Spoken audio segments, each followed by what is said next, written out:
ang AH-64 Apache ng Estados Unidos nasa Pilipinas na. Ito nga po mga idol sa kasalukuyan ang tinuturing bilang pinakamalakas na attack helicopter sa buong mundo.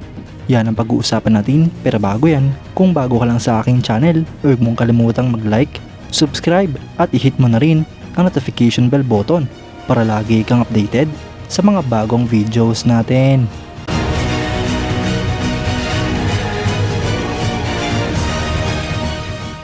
Ang US Army AH-64E Apache attack helicopter ay namataan nga po sa isla ng Batanes.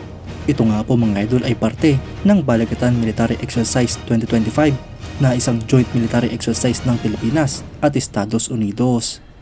Ang US Army Apache attack helicopter na ito ay nagbigay ng surprise appearance sa Basco, Batanes. Umikot nga po ang attack helicopter na ito sa Batan Island at huminto sa Basco Airport para sa refuel bago ito tumungo sa Cagayan.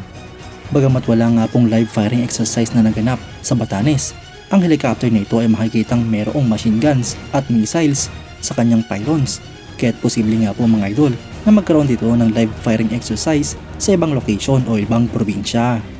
Pinaniniwalaan nga po mga idol na ang Boeing AH-64E Apache ay isa rin sa option ng Pilipinas para sa additional attack helicopter acquisition project.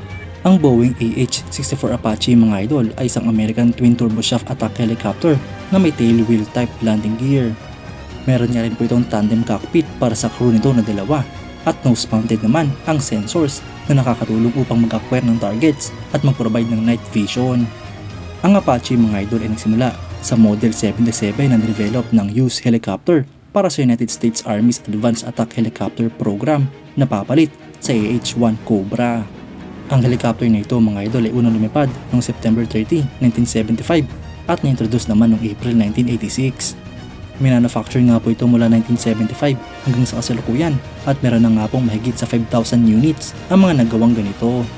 Ang helicopter na ito mga idol ay pinapalipad ng dalawang crew. May haba itong 17.73 meters, may fuselage length na 15.06 meters at height na 3.87 meters. Ito nga rin po ay may empty weight na 5,165 kg at gross weight na 8,006 kg. Ang power plant naman nito mga idol ay dalawang General Electric T700GE 701 turboshaft engines.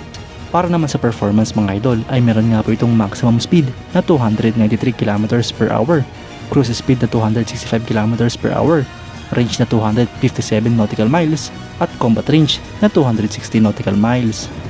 Para naman sa armament mga idol ay armado nga po ito ng isang 30mm M230 chain gun na may 1,200 rounds. Meron nga rin po itong 4 na pylon station sa ilalim ng wing na pwedeng lagyan ng mga rockets at missiles tulad ng Hydra 70mm rockets, CRV-7 70mm rockets at AGM-114 Hellfire variants. Mga idol maganda nga po't nasa Pilipinas ang Apache attack helicopter at nang mabusisi rin ito ng mga Pilipino at ng ating bansa.